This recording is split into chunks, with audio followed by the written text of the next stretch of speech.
సాధారణంగా ఇద్దరు హీరోలు ఒకే సినిమాలో కనిపిస్తే సినీ ప్రేక్షకుల సంబరాలకు హద్దే ఉండదని చెప్పుకోవచ్చు. అలాంటిది కోట్లాది మంది గుండెల్లో స్థానం సంపాదించుకున్న ఇద్దరు టాలీవుడ్ అగ్ర హీరోలు కలిసి స్క్రీన్ షేర్ చేసుకోబోతున్నారంటూ సోషల్ మీడియాలో వార్తలు గుప్పమంటున్నాయి. మరి ఆ హీరోలు ఎవరో కాదు, టాలీవుడ్ సీనియర్ ప్రముఖ hero Balakrishna and power star Pawan Kalyan. వీరిద్దరూ ఒకే సినిమాలో తొడగొట్టనున్నారట. బాలయ్య, డిప్యూటీ సీఎం కలిసి నటించడం అంటే తెలుగులోనే రేర్ కాంబో అని చెప్పుకోవచ్చు. బాలయ్య నటించిన అఖండాకు సీక్వెల్ గా అఖండ 2 వస్తోన్న విషయం తెలిసిందే. కాగా ఇందులో బాలయ్య దేవుడిపై అమితమైన భక్తున్న పాత్రలో కనిపించనున్నారని టాక్. టెంపుల్స్ పవిత్రతను కాపాడేందుకు హిందూ గ్రంథాల జోలికి రాకుండా చూసుకోవటం, దేవుళ్లను హేళన చేసిన వారి పనిపట్టడం పాత్రలో ఈ హీరో అదరగొట్టనున్నారట.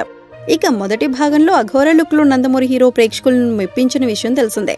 కాగా దీనికంటే జనాలకు డబుల్ కిక్ ఇచ్చే పాత్రలో ఇప్పుడు కనిపించనున్నారని సమాచారం.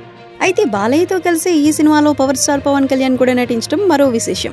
ఈ వార్త ఇంతవరకు వాస్తవమో తెలియదు కానీ ఈ అగ్ర హీరోలిద్దరూ ఇంటర్వెల్ సమయంలో ఒకే ఫ్రేమ్ లో కనిపించనున్నారని సోషల్ మీడియాలో నెటిజన్లు విపరీతంగా చర్చలు కొనసాగిస్తున్నారు. బాలయ్య పవన్ కాంబినేషన్ లో తెరకెక్కే సన్నివేశాలు మాత్రం ఓ రేంజ్ లో ఉండబోతున్నాయంటూ ఇప్పటి నుంచే అటు మెగా ఫ్యాన్స్ అండ్ ఇటు నందమూరి అభిమానులు ఎగిరిగంతులేస్తున్నారు. ఇక తమన్ సంగీతాన్ని అందిస్తోన్న ఈ చిత్రంతో బాక్సాఫీస్ షేక్ అవ్వాల్సిందేనంటూ నెట్టింట కామెంట్ల వర్షం కురిపిస్తున్నారు.